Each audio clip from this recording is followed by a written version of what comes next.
What would happen if a magnitude 10 earthquake hit the Earth? Watch the video till the end to find out.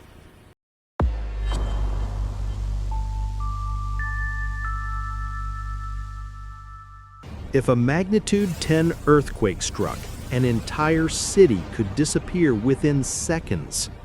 The ground would tear open, as if the Earth itself is swallowing everything.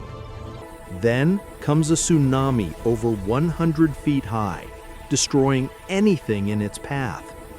The planet would rupture from inside, as if the Earth itself is breaking apart. Such an earthquake could redraw the world map, and humanity is not prepared.